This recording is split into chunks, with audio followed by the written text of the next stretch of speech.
皆さんこんにちは。日本語ポッドキャストのりゅうです。今回は私の日常生活や日々の思っていることについてざっくばらんに話していきたいと思います。お時間のある方はぜひ最後まで見ていってください。日本語のリスニングの練習に役立ててもらえると嬉しいです。今日も楽しく日本語を勉強していきましょ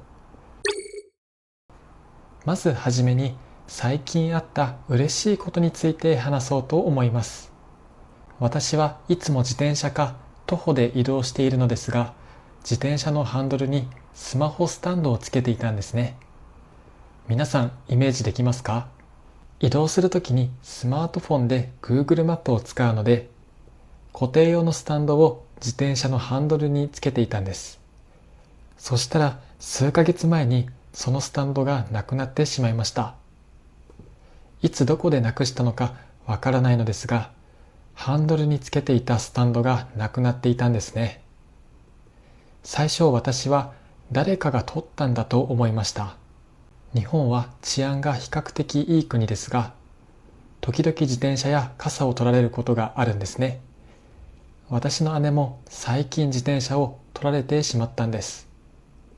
そして弟も何年か前に自転車を取られ、1年後に川に捨てられた状態で見つかりました。これを聞くと日本に対して悪い印象を持つかもしれませんが、結構よくあることなんですよ。駐輪場に止めていた自転車が盗まれてなくなることは結構あるんですね。基本的に盗まれた自転車は帰ってこないと思います。自転車をなくしましたと紛失届を出すことはできますが、なかなか帰ってこないです。このように日本でも自転車が盗まれることがあります。だから最初は自分のスタンドも取られたんだと思いました。やっぱりショックでしたね。まあまあ高いスタンドだったので、最初はすごくショックでした。でも今日そのスタンドが見つかったんです。どこに落ちていたかというと、私が時々通る田んぼの横の道で見つけたんです。最初はあれ、何が落ちているんだろうと思って素通りしそうになったのですが、よく見ると私が持っていたスタンドだったんですね。たまたま本当に見つけたのですごくびっくりしました。おそらく自転車に乗っている時に外れて落ちたのだと思います。誰かが盗んだのだと思って人のことを疑っていたので、ちょっと申し訳なく思いました。本当に見つかってよかったです。皆さんもこのような経験はありますか？なくしたものが自分の手元に戻ってきたら嬉しいですよね。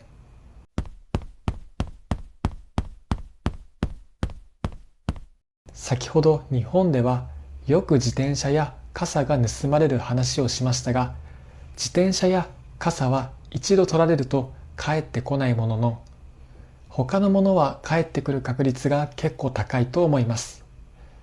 例えば私のお母さんは一度財布をなくしたことがあります。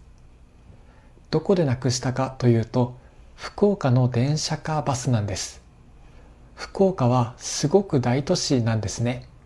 九州という島で一番北にある大都市なのですが、その福岡の電車かバスで財布を忘れてしまったんです。すごく焦りました。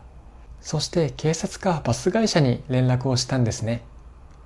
そしたらその日のうちに母親の財布が戻ってきたんです。これにはやっぱりびっくりしました。さらに中に入っていた現金も取られていませんでした。これは結構すごいことだと思います。私も昔財布を落としてしまったことがあって、それは大学の中で落としてしまったんですね。大学で財布を落としてしまってすごく焦った経験があります。このエピソードを聞いて皆さんは親子揃っておっちょこちょいだなと思うかもしれませんが、本当にその通りです。私の家族はみんなおっちょこちょいなんです。おっちょこちょいというのはどういう意味かというと、重大なミスを見逃してしまったり、よくミスをしてしまうという意味です。で、私も大学で財布を落としてしまい、一生懸命探したんですよ。そしたら大学の職員さんから電話がかかってきて、落とした財布を預かっているので取りに来てくださいと言われました。どうやら他の学生さんが職員さんに届けてくれたらしく、本当にありがたかったです。財布が無事に自分の手元に帰ってきて、世の中には優しい人がたくさんいるんだなと思いました。そして私ももし落ちている財布を見かけたときは、本人のところへ返してあげたいと思うようになりました。今日はなくしたスマホスタンドが見つかるというラッキーな出来事があってとても嬉しかったです。皆さんも最近ラッキーだなと思った出来事はありますか？もしあったらぜひコメントで教えてください。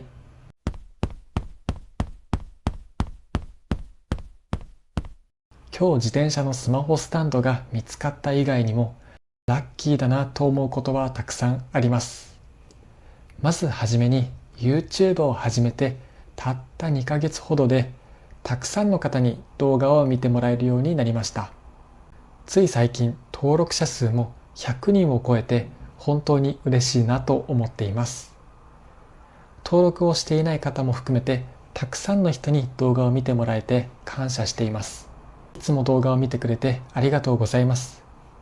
まさかこんなにも多くの人に見てもらえるとは思わなかったのですごくびっくりしています。 YouTube の他のチャンネルを見ると数千人や数万人、数百万人というチャンネルがたくさんありますよね。中にはピューディーパイさんのように何億人もの登録者がいるチャンネルもあります。それに比べると130人はすごく少なく見えますが、これは本当にすごい数字だと私は思っています。私はもともと小学校の先生になりたいと思っていたので、実際に小学校へ行ったこともあるんですね。すると一つの教室に30人ぐらいの生徒がいるんです。実際に30人の生徒の前に立ってみると、かなり圧倒されると思います。30人ってすごい人数ですよね。でもその30人の約4倍ぐらいの方がチャンネル登録をして動画を見てくれています。そのことが私は今とてもありがたいなと思っています。最初の頃は結構動画のクオリティも低かったと思います。1、2ヶ月前の動画を見てもらえればわかるのですが、雑音がいっぱい入っていたり、画面も見にくかったりしました。だからその時と比べれば今の動画のクオリティは少し良くなったかなと思います。新しいマイクを買ったり、最近は新しいパソコンも買いました。そして漢字の上にひらがなを振ってみたり、皆さんがもっと日本語を勉強しやすいように改善できるところは改善しようと思っています。コメント欄のリンクからスクリプトも確認できます。字幕が PDF ファイルでダウンロードできるので、確認したい方はコメント欄をチェックしてみてください。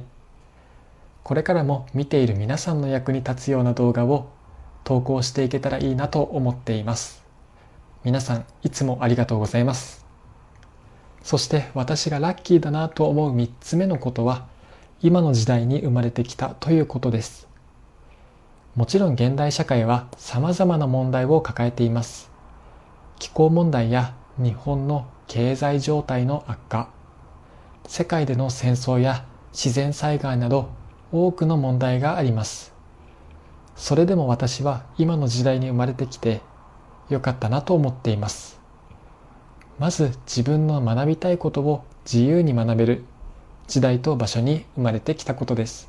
私は子供の頃、比較的貧しい家庭で育ちましたが、両親のおかげで大学に通うことができ、今は自分の好きなことを勉強できています。私は語学を学ぶのが好きで、現在は英語とドイツ語を勉強しています。将来的には他の言語も勉強したいです。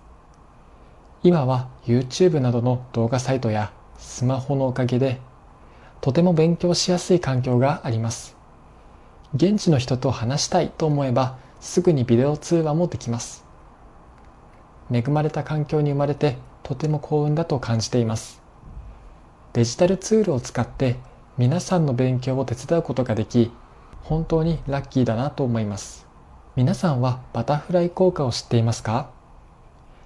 バタフライは日本語で蝶々のことです。